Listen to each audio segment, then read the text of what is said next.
Bom dia! A graça e a paz do nosso Senhor Jesus Cristo, amém? Você está bem hoje? Sim, então dê um sorriso para a pessoa do seu lado. Diga para essa pessoa assim, que bom que você veio. Estou muito feliz que você está aqui hoje. Isso, vamos orar para enviar as crianças para a salinha para que tenham um culto infantil, né? Há algumas semanas a gente já tem recebido a ajuda da nossa irmã Bárbara, que está cuidando desse ministério, né? Então, que a gente possa abençoá-la, orar, interceder pela vida dela, né? É um ministério muito abençoado, tem abençoado as nossas crianças e vamos abençoá-las também aqui no nosso culto, né? Pai, nós queremos abençoar, ó Deus, as crianças para que recebam a Tua palavra, para que possam, ó Deus, cultuar ao Senhor de uma forma contextualizada. Senhor, abençoa a Bárbara para que ela possa ter a sabedoria do Senhor, a graça do Senhor, ó Deus, e que esse momento seja um momento agradável na Tua presença. Nós as enviamos e abençoamos em nome de Jesus. Amém. Amém. Deus abençoe. Aliás, gente, tá aí um ministério que é muito legal. Quero te desafiar se você tiver interesse de servir nesse ministério. Hoje nós temos a irmã Bárbara praticamente sozinha, né? E aí, se você tem no coração o desejo de servir nessa área, por favor, nos procure para que a gente possa montar uma escala, poder também abençoar as crianças, né? E se você tem alguma criança que você quer trazer para o culto, agora pode trazer, né? Pode trazer que a gente vai ter, todo domingo vai ter o Ministério Infantil, o culto infantil aqui, durante a ministração da palavra, a gente vai ter então a ministração também da palavra para as crianças, amém? Abra sua Bíblia comigo em Marcos, Evangelho de Marcos, capítulo 9, versículos 2 a 13. Marcos, capítulo 9, versículos 2 a 13. Essa mensagem, alguns poucos irmãos vão falar assim, poxa, você está repetindo. Eu preguei ela aqui em 2020, né? Mais ou menos 4 anos atrás. Mas eu acredito que é um momento que Deus está promovendo algo especial na nossa igreja e é um momento que a gente pode trazer essa mensagem novamente, de forma que a gente tenha uma outra perspectiva e algo que Deus vai falar ao nosso coração nessa manhã. Então, Marcos capítulo 9, versículos 2 a 13, diz o seguinte, a palavra do Senhor. 6 dias depois, Jesus tomou consigo Pedro, Tiago e João e os levou a um alto monte, onde ficaram a sós. Ali ele foi transfigurado diante deles. Suas roupas se tornaram brancas, de um branco resplandecente, como nenhum lavandeiro do mundo seria capaz de branqueá-las. E apareceram diante deles Elias e Moisés, os quais conversavam com Jesus. Então Pedro disse a Jesus, Mestre, é bom estarmos aqui. Façamos 3 tendas, uma para ti, uma para Moisés e outra para Elias. Ele não sabia o que dizer, pois estavam apavorados. A seguir, apareceu uma nuvem e os envolveu, e dela saiu uma voz que disse, Este é meu filho amado, ouçam-no. Repentinamente, quando olharam ao redor, não viram mais ninguém a não ser Jesus. Enquanto desciam do monte, Jesus lhes ordenou que não contassem a ninguém o que tinham visto, até que o Filho do Homem tivesse ressuscitado dos mortos. Eles guardaram o assunto apenas entre si, discutindo o que significaria ressuscitar dos mortos. E lhe perguntaram, por que os mestres da lei dizem que é necessário que Elias venha primeiro? Jesus respondeu, de fato Elias vem primeiro e restaura todas as coisas. Então, porque está escrito que é necessário que o Filho do Homem sofra muito e seja rejeitado com desprezo? Mas eu lhes digo, Elias já veio, e fizeram com ele tudo o que quiseram, como está escrito ao seu respeito. Meus queridos, nós vemos aqui nessa narrativa o fato da transfiguração de Jesus. O que nós vemos é que Jesus estava com os seus discípulos, ele chama então Pedro, Tiago e João para subirem com ele ao monte, e acredita-se que esse monte é o monte, trata-se do Monte Tabor, um monte que fica na região da Judéia, e ele chama então 3 dos seus discípulos para irem ali orar. Então eles sobem ao monte e ficam ali tendo um tempo a sós com ele.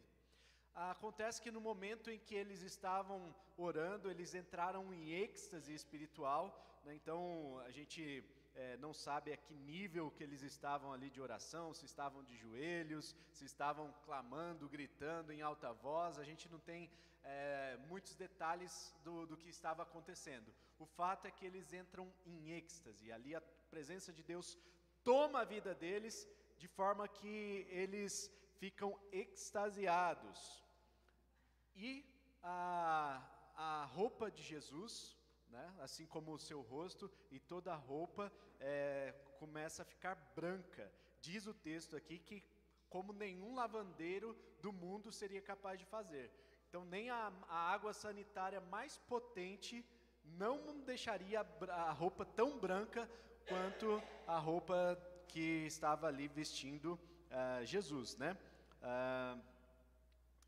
Bom, esse brilho que vinha de Jesus faz com que os apóstolos ali, Pedro, Tiago e João, fiquem então admirados com aquilo que estava acontecendo, e de repente eles olham e veem Elias, Jesus e Moisés. Já não era mais só Jesus, mas eles veem 3 personagens. E eles começam a conversar entre si.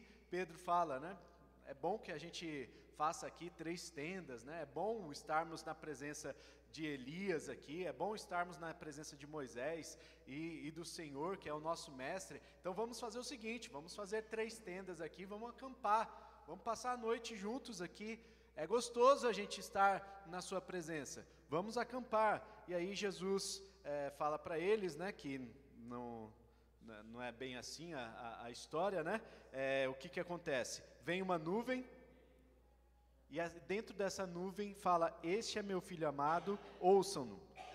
E depois, quando a nuvem passa, não tem mais Elias e Moisés, só Jesus. E Jesus já não está mais com o seu rosto resplandecente. E depois, Jesus dá algumas instruções aqui aos discípulos, aos apóstolos. Logo depois que eles descem do monte, é interessante a gente se atentar para essa conexão também, que acontece algo no alto do monte, mas vai acontecer algo também embaixo, quando eles descem.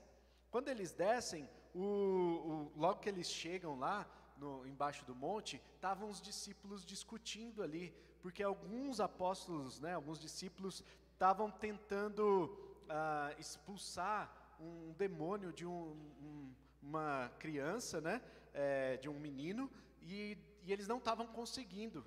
E aí vem Jesus e expulsa o demônio dessa criança. Então, depois eles ficam se questionando, mas como assim Jesus consegue expulsar os demônios e a gente não consegue? E Jesus fala, essa casta só sai com jejum e oração. Então, vejam só que é importante o que acontece em cima do monte, mas o que acontece também embaixo do monte. E eu gostaria de compartilhar, dentro dessa história, os 3 tipos de espiritualidade, que eu acredito que são 3 movimentos que existem até mesmo dentro da igreja, até mesmo nos nossos dias de hoje. Bom, o primeiro movimento que a gente vê, que é o primeiro tipo de espiritualidade que a gente vê nesse texto, é a chamada espiritualidade do monte. A espiritualidade do monte é aquela em que os discípulos falam assim, mestre, é bom estarmos aqui, é gostoso estarmos aqui. É uma espiritualidade que representa um êxtase espiritual, mas sem entendimento, porque eles não estavam entendendo muito bem o que estava acontecendo. Eles estavam ali num fervor, numa efervescência espiritual, mas eles não estavam entendendo. Eles viam Moisés e Elias, mas o que significa ver Moisés e Elias diante dos olhos? Aliás, a gente não tem nem elementos, talvez Moisés e Elias tivessem com um crachá, né? Para poder saber que era Moisés e Elias. Como que eles sabiam que era Moisés e Elias? A gente não sabe. Ou talvez se apresentaram, né? O texto não dá detalhes sobre isso. Como que eles verdadeiramente sabiam que era Moisés e Elias? A gente não sabe, mas eles sabiam, né? Então, se eles sabiam, mas eles não estavam entendendo o porquê de Moisés e Elias. Elias representa os profetas do Antigo Testamento. Elias era um dos profetas. Elias, então, ele vai representar todos os textos proféticos do Antigo Testamento. Moisés representa a lei. E quando nós lemos na Bíblia, a lei e os profetas falam isso e aquilo, está se referindo a Moisés como sendo o autor, né, aquele que promulgou as leis, né, aquele que estabeleceu as leis, aquele que foi usado por Deus para estabelecer as leis. E Elias é a figura que representa então os profetas. E quando a gente lê a lei e os profetas, nós estamos falando de todo o Antigo Testamento. Os escritos bíblicos do Antigo Testamento se resumem na lei e os profetas. Quando os apóstolos estavam ali, extasiados, mas sem entender, e de repente vem a nuvem, sai a nuvem, se dissipa a nuvem, e eles só veem Jesus, qual é a simbologia? Alguns teólogos acreditam que a simbologia é que a lei e os profetas estão apontando para Cristo. Ou seja, a Bíblia toda aponta para Jesus Cristo. O Antigo Testamento, ele vai agora se dissipar, né? Ele vai desvanecer diante dos olhos daqueles, mas Jesus permanece. Então eles podiam olhar para Jesus, porque Jesus permanecia. Eles não estavam entendendo, ou seja, a espiritualidade do monte, essa que deseja a presença de Jesus, deseja ardentemente, é uma espiritualidade boa, porque é algo especial estar na presença de Jesus, não é verdade? Você gosta de estar na presença de Jesus? É bom estar na presença de Jesus? É maravilhoso. É bom vir ao culto aos domingos? É tão gostoso, é duro levantar da cama de manhã cedo, né? Mas quando a gente chega aqui, aí a gente fala assim, puxa, é gostoso estar na presença de Jesus. É gostoso estar na casa dele. Às vezes a gente fica pensando assim, como é difícil sair de casa, mas depois que você sai, você fala assim, puxa, podia ter ido antes. Podia ter ido mais vezes, podia ter ido naquele domingo que eu faltei. Enfim, é gostoso estar na presença de Jesus. É muito bom. Só que essa espiritualidade de desejar ardentemente a presença de Jesus precisa ter um certo equilíbrio com outros aspectos. Senão a gente vai desejar ardentemente estar na presença de Jesus e só isso. E a vida com Deus não é só isso. A vida com Deus não é só culto aos domingos de manhã. É bom cultuar ao Senhor no domingo de manhã? É maravilhoso. É bom desejar a presença de Jesus? É maravilhoso. Deseje ardentemente, do fundo do seu coração, mas não deseje só isso só nos domingos de manhã. Não deseje isso somente num certo período da semana ou do dia. A gente precisa desejar a presença de Jesus todos os dias, o dia inteiro, em todos os momentos. Ouvindo um testemunho, agora há pouco ali, o irmão Márcio estava compartilhando testemunho, né? Diz que a Elô estava no carro, né? De repente começou a levantar as mãos e adorar a Deus ali, né? E chorar, sentindo a presença de Deus dentro do carro, ouvindo uma música, foi isso, né? E a música estava tocando o coração dela ali. Gente, quantas vezes isso já me aconteceu assim, e teve uma vez que eu estava até de moto, eu senti tão forte a presença de Deus, Levantei as duas mãos para o céu. E, oh! Volta. Volta. Por quê? É gostoso? É maravilhoso estar na presença de Deus. É muito bom. É muito bom.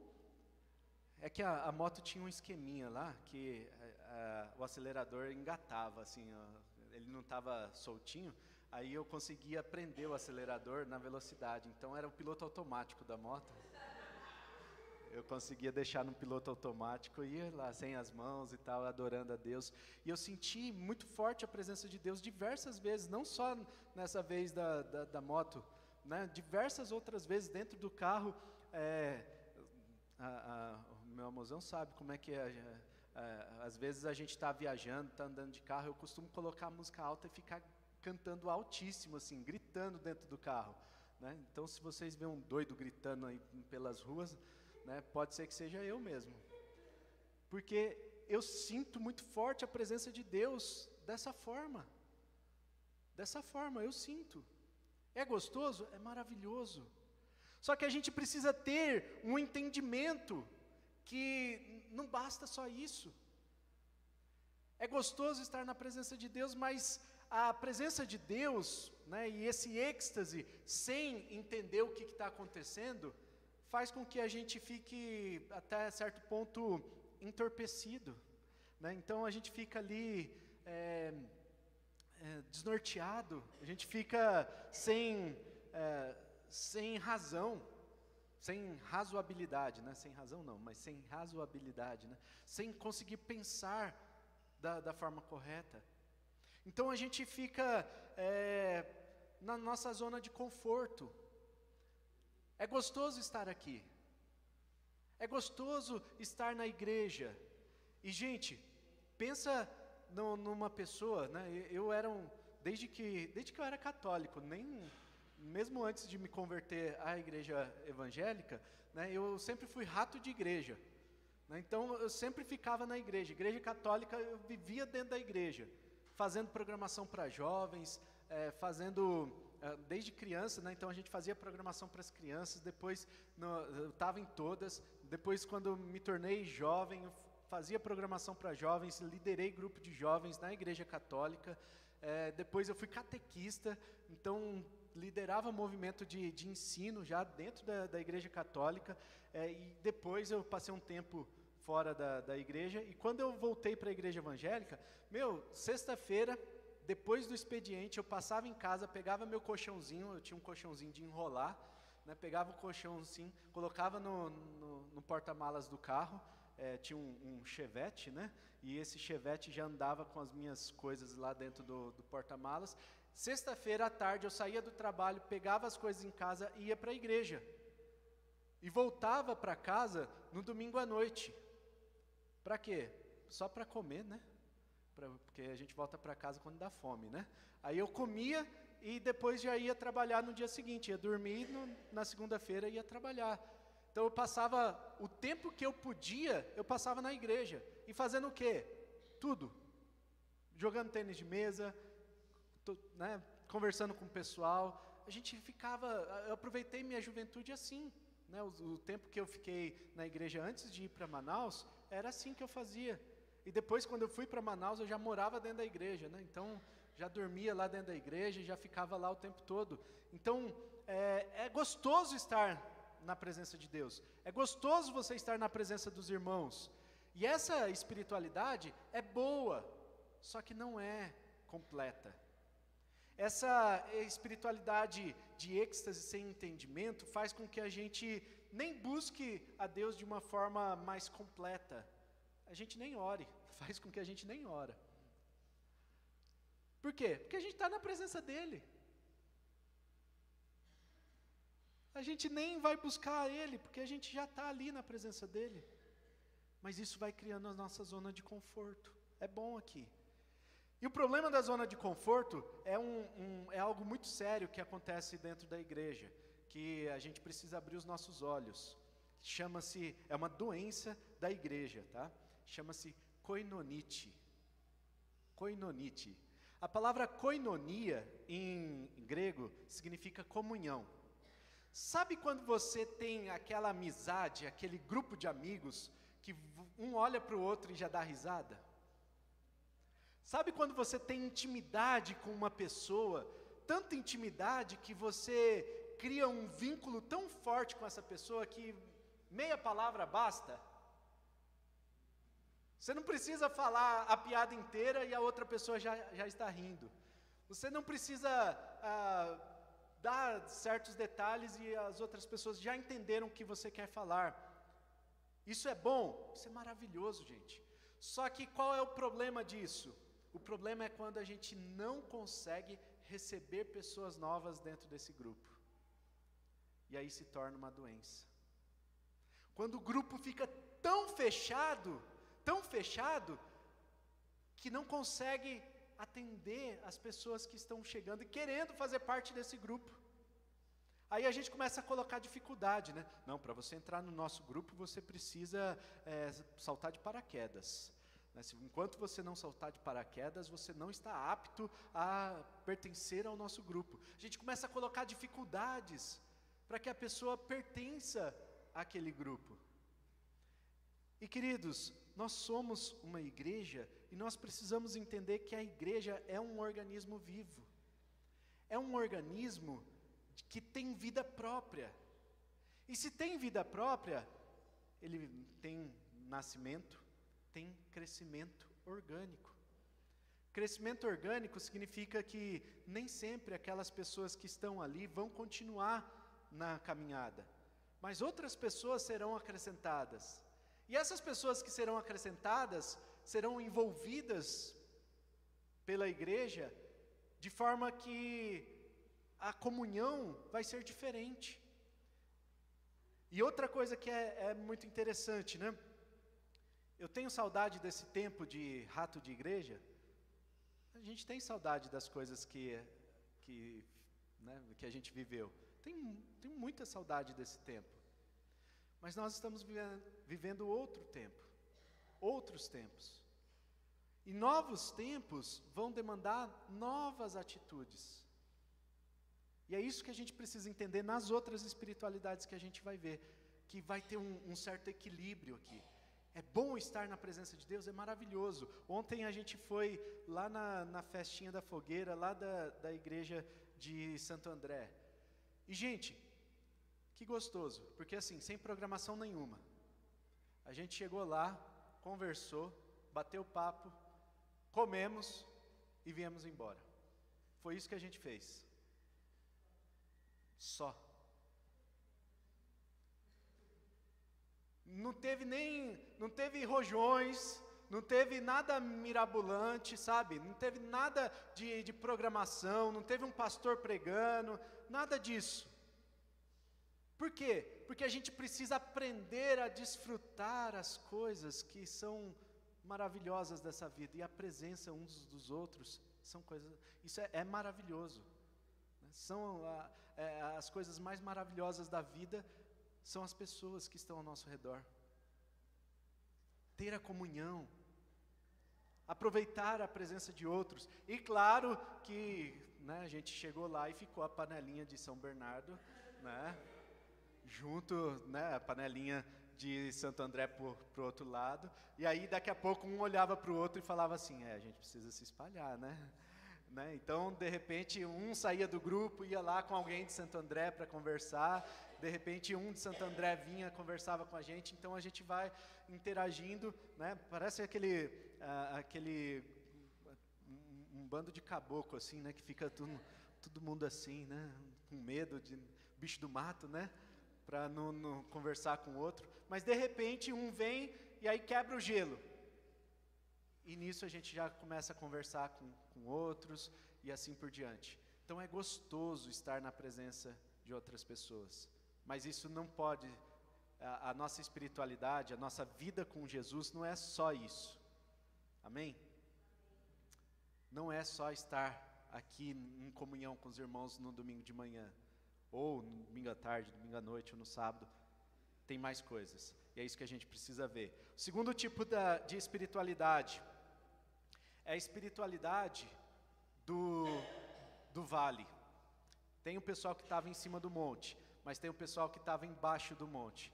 E o que o pessoal do vale, né, aquele pessoal que estava ali embaixo estava fazendo? Diz o versículo 16 desse mesmo capítulo, que Jesus chegou para eles e falou assim: o que vocês estão discutindo? Tem um pessoal que está em cima do monte, que valoriza demais a comunhão, que é uma coisa boa, mas estava valorizando demasiadamente, e tem o pessoal do vale, o pessoal que fica embaixo do monte, que fica discutindo. E o outro tipo de espiritualidade, então, é a discussão sem poder, sem experimentar a presença de Jesus. O que vocês estão discutindo? A gente está discutindo aqui que ninguém consegue expulsar aquele demônio. E era isso que os apóstolos estavam discutindo. Mas sabe que na igreja, a gente tem também os espirituais do monte e os espirituais do vale. Os espirituais do vale começam a falar assim: mas hoje o louvor não estava legal. Mas hoje o pastor não estava inspirado. Sabe, hoje o culto não estava legal. Sentia assim. E sabe qual o problema disso? O problema é que o culto não é para você. O culto é para Deus. O problema é que às vezes a gente está discutindo coisas que não vão mudar a realidade. O problema é que quem está discutindo ali embaixo está discutindo coisas vãs. Está discutindo coisas que não vão trazer as pessoas para a realidade, enquanto o demônio está tomando conta da vida do menino lá.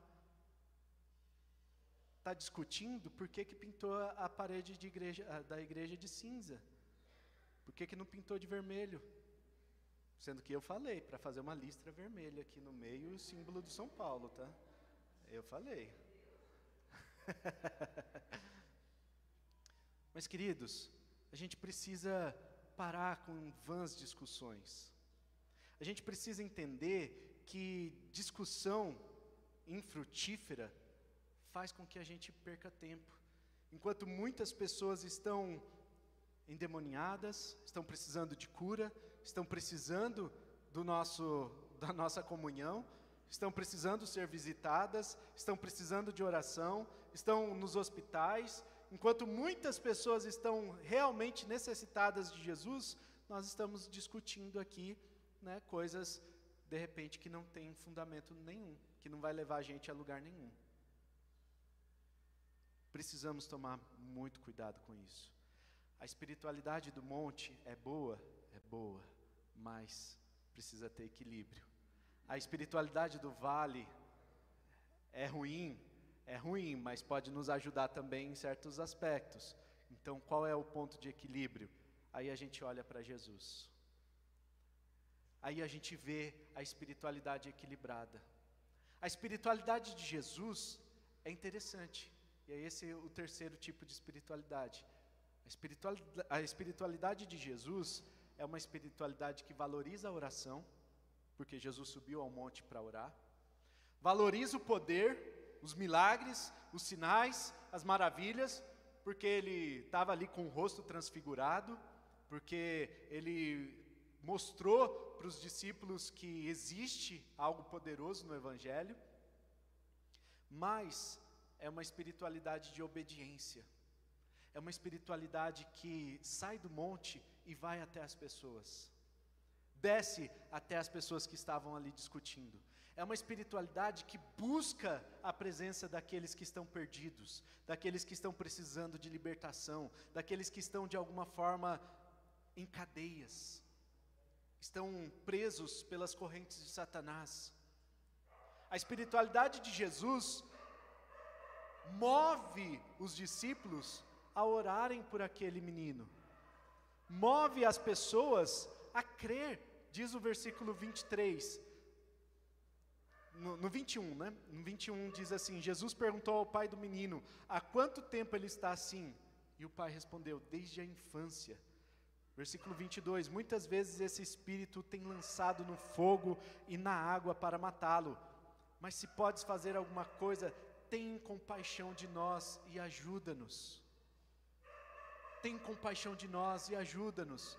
A espiritualidade de Jesus é aquela que promove a oração dentro de um ambiente de comunhão. É aquela que promove a presença dos irmãos, é aquela que promove uma comunhão muito forte, mas é aquela que sai do monte e vai para o vale, e vai atrás das pessoas para demonstrar compaixão. É uma espiritualidade que move o coração para ajudar. E no versículo 23, Jesus diz: se podes, tudo é possível ao que crê. Tudo é possível ao que crê. E aí imediatamente o pai do menino exclamou: creio, eu creio, ajuda-me a vencer a minha incredulidade. E o que estava impedindo aquele pai de receber a cura do seu filho? A incredulidade. Ou seja, a espiritualidade de Jesus é também aquela que semeia fé no coração das outras pessoas. Sai do ambiente de comunhão e se move na direção de outras pessoas para promover a fé. Isso fez com que aquele menino fosse curado. Quando Jesus viu que a multidão estava se ajuntando, repreendeu o espírito imundo, dizendo: espírito mudo e surdo, eu ordeno que o deixe e nunca mais entre nele. E olha o que aconteceu, o espírito gritou, agitou violentamente e saiu. O menino ficou como morto, ao ponto de dizerem: ele morreu. Mas Jesus tomou-o pela mão e o levantou, e ele ficou de pé. A espiritualidade de Jesus é aquela que estende as mãos em direção àquele que está morto e precisa de vida. E agora a gente vê um menino que estava acorrentado, liberto.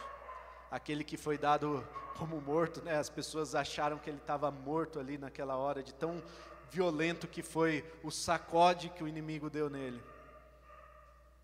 Mas agora ele estava vivo, em pé, saudável, liberto, pronto para testemunhar.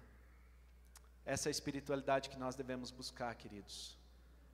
A espiritualidade de Jesus que nos move a experimentar a oração, poder, mas a obediência.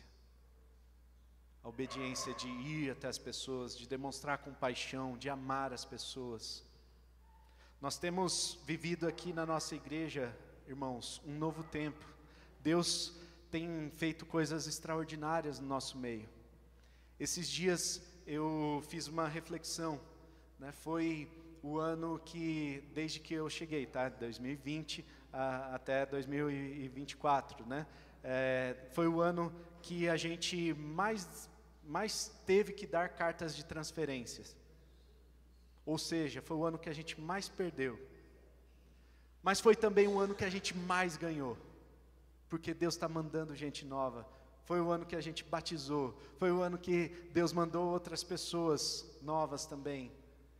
Então, o que é isso, senão o poder de Deus? Senão o mover de Deus? Senão um sinal de Deus falando para a gente: olha, eu estou movendo a igreja.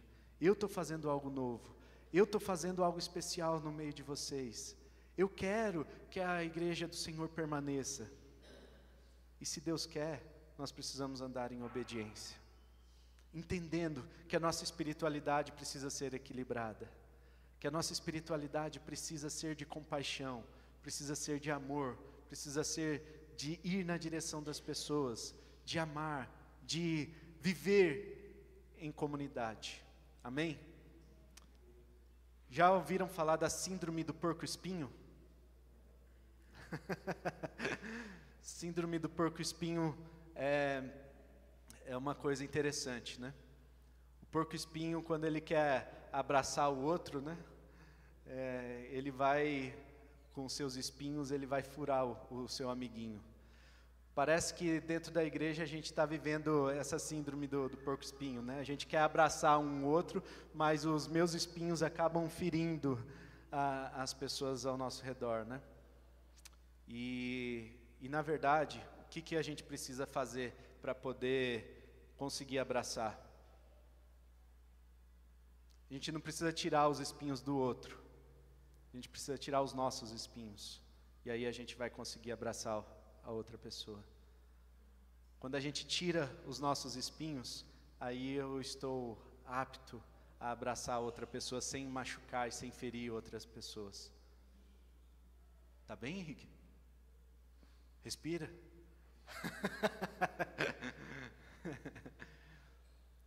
Quando eu tiro aquilo que machuca as outras pessoas, eu consigo abraçar, eu consigo conviver.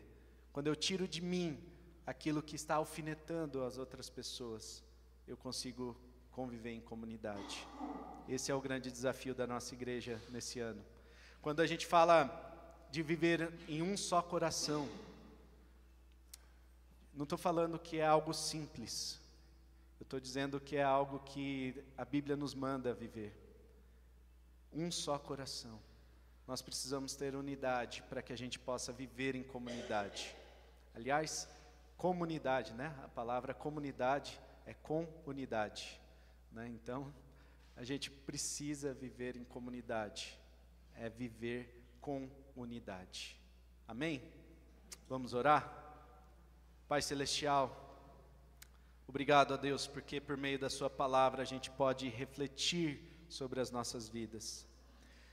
E refletir o quão pecadores nós somos, o quanto a gente pisa no calo de outras pessoas e a gente machuca outras pessoas, o quanto os nossos espinhos ferem outras pessoas.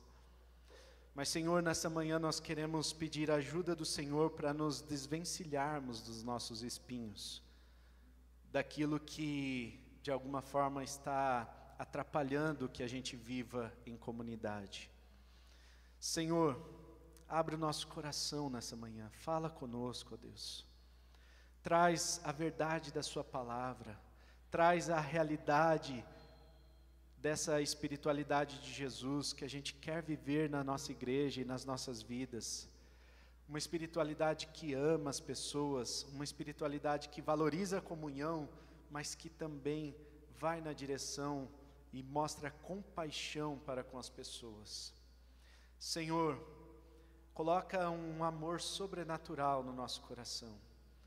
Um amor, ó Deus, que promova no nosso meio a unidade. Que como um só coração, a gente possa viver, ó Deus, em obediência à sua palavra. Senhor, ajuda-nos. Ajuda-nos, Deus, porque nós precisamos da sua ajuda para poder mudar a nossa vida, para poder restaurar a nossa vida, para poder vivermos libertos. E com liberdade no Teu Espírito, ó Deus, nós tenhamos a ousadia de orar por outras pessoas e outras pessoas serem curadas, serem também libertas, Pai. Ó Deus, que a gente consiga viver essa espiritualidade do Senhor, esse modelo que o Senhor nos deixou, de vida e de unidade como igreja, Pai. Muito obrigado por essa manhã, por essa palavra que nos desafia dessa forma. Nós te agradecemos, ó Deus, em nome de Jesus. Amém. Amém. Amém. Viva a espiritualidade de Jesus. Amém? É bom ter comunhão? É muito bom, né? Mas a espiritualidade do vale é ruim? É ruim também, né? Então qual é o equilíbrio? A espiritualidade de Jesus. Vamos buscar ser mais parecidos com Jesus. Amém? Irmãos, quero dar alguns avisos importantes.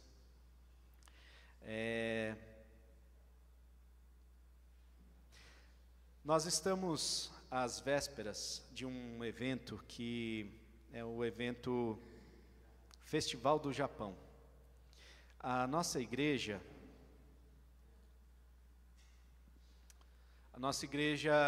geralmente participava em anos anteriores com uma equipe sendo enviada no domingo de manhã, porque o nosso culto era domingo à noite. E aí nós mudamos o culto para domingo de manhã, e aí, né, agora nós temos essa questão, né? Vamos lá servir ou vamos fazer o nosso culto aqui e a gente serve em outro momento. Nós temos a possibilidade de servir lá no Festival do Japão na sexta, no sábado e no domingo. Então, se você olhar na sua agenda aí, é dia 12, 13 e 14 de julho, tá? Então, daqui 2 semanas, né? 3 semanas. Só que a gente precisa fazer as inscrições daqueles que vão servir. Por quê? Quem vai servir não paga a inscrição no evento, né? Então, você pode entrar gratuitamente, você vai receber um crachazinho lá, né? um passe livre para poder entrar no evento. Só o estacionamento que a gente não consegue garantir, tá?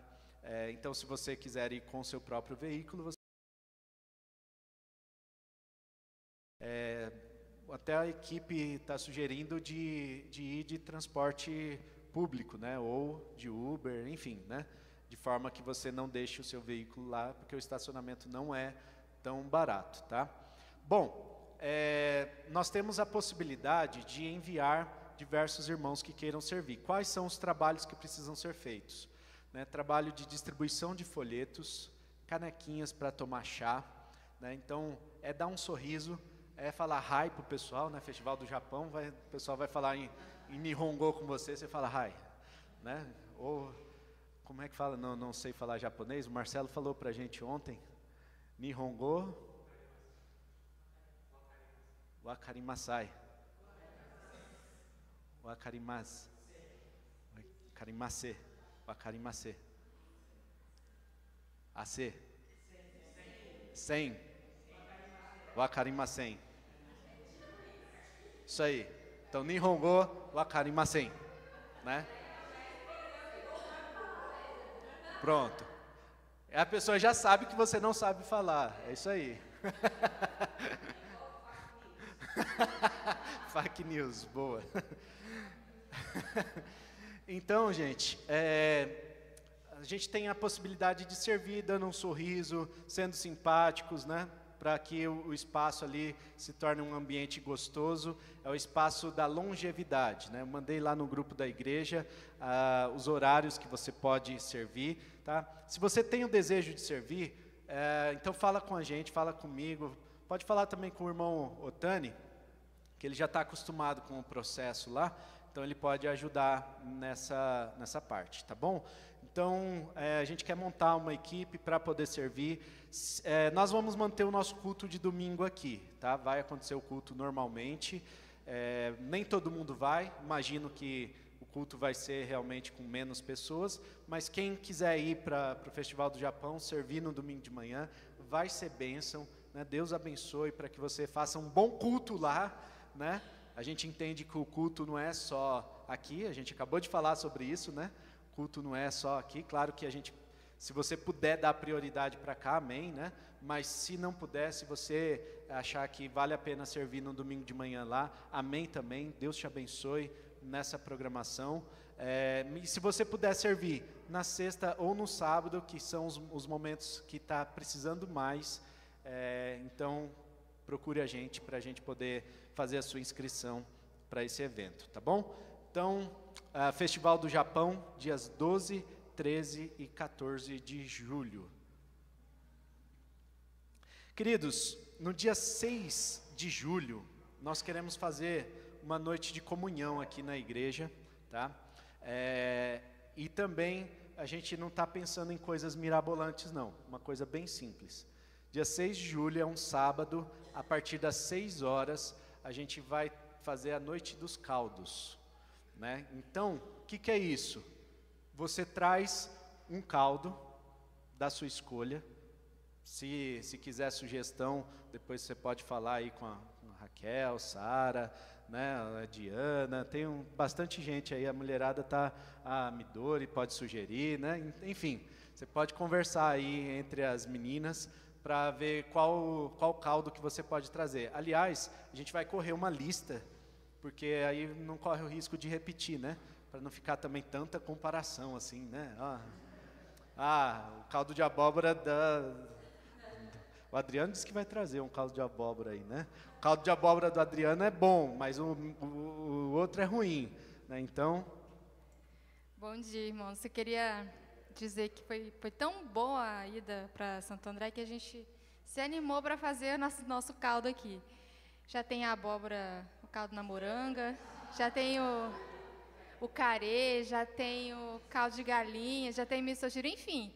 Então, assim, é melhor você ver logo o seu caldo, porque daqui a pouco vai... Daniel vai fazer também. Aí nós vamos montar aqui mesmo, né, uma mesa de caldos, cada família traz o seu caldo, a gente vai provar. Ter um tempo de comunhão, de conversa, é só isso mesmo, não tem programação não, é só para a gente estar junto. Vai ser uma bênção. Então, eu vou passar uma lista e depois cada família deu seu nome, com seu caldo, para a gente organizar. Eu já percebi que eu já estou sem ideias de caldo também, então eu vou começar a pesquisar. Legal, gente. Então, dia 6, anota aí na sua agenda, já tem esse compromisso, né? Ah, não estou sem criatividade, quero ir lá só para tomar o caldo. Vem também, porque vai ter bastante, né? Oi? Ah, o pãozinho, traz a torrada, boa. Ah, olha aí, ó. O Marcelo disse que vai fazer pão de alho, né?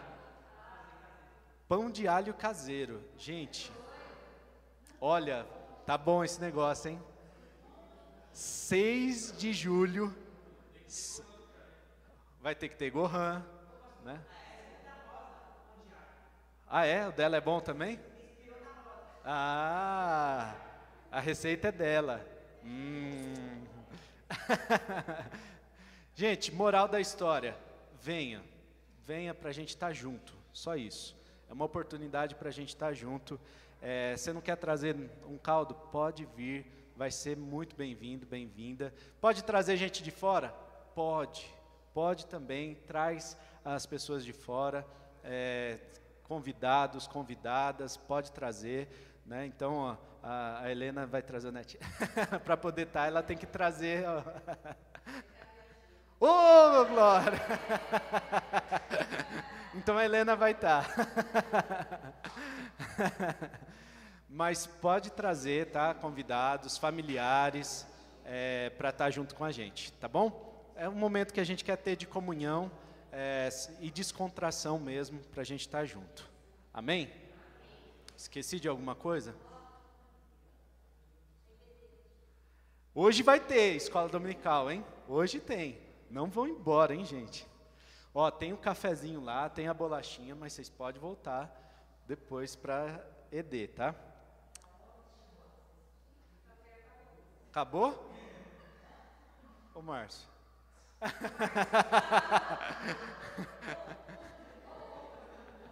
É que o Márcio já fez 2 vezes hoje. Fez pouco.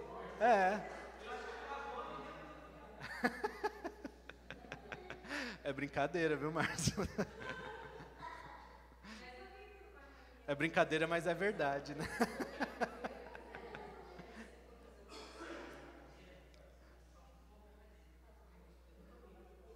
Tava bom, né? Tava bom o café? Se acabou. Eu não tomo café, então eu não sei, gente. Queridos, é isso aí. Nós temos reunião de oração às quartas-feiras, às 8 da manhã e às 7:30 da noite, tá? Então, se você tem disponibilidade num desses horários, venha participar com a gente da reunião de oração. Tem sido bênção. Essa semana tinha 7 pessoas de manhã, né, Otânia? Tinha 7 pessoas orando com a gente de manhã. À noite, essa semana veio só o seu Gumercindo, né? Então tinha 3 ali, né? O seu Gumercindo, o Otani e Deus. Aí, mas na semana anterior, estava o Gabriel, estava a Leda, o Henrique veio à noite, né? Então, quem tem disponibilidade, né? Escolha um desses horários, venha orar com a gente. Tem sido bênção a gente ter esse momento de oração, e é um momento para a igreja, né? É um momento de a gente compartilhar também, abrir o nosso coração. O que a gente percebe? No culto, é difícil a gente fazer isso, né? No culto, a gente já tem um esqueminha assim, sabe? Né? quadradinho, né? Louvor, palavra, né? E depois na EBD você tem a oportunidade de tirar suas dúvidas em relação à Bíblia, mas a gente tem poucos momentos de compartilhamento, né? Então na reunião de oração você pode abrir o coração, pode compartilhar motivos de oração. Nesse dia da comunhão aí da Noite dos Caldos, a gente quer ter também esse momento de compartilhamento, tá? Então participe dessas programações que eu tenho certeza que vai promover de alguma forma essa comunhão entre toda a igreja. Amém, queridos? Então vamos encerrar o culto de hoje. Você que pode, fique de pé, vamos orar.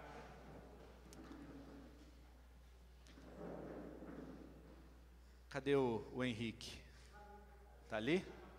Chama ele fazendo um favor.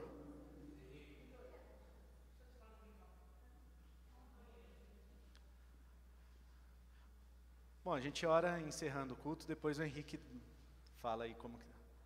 Ah, tá aí. Como é que tá a tua mãe?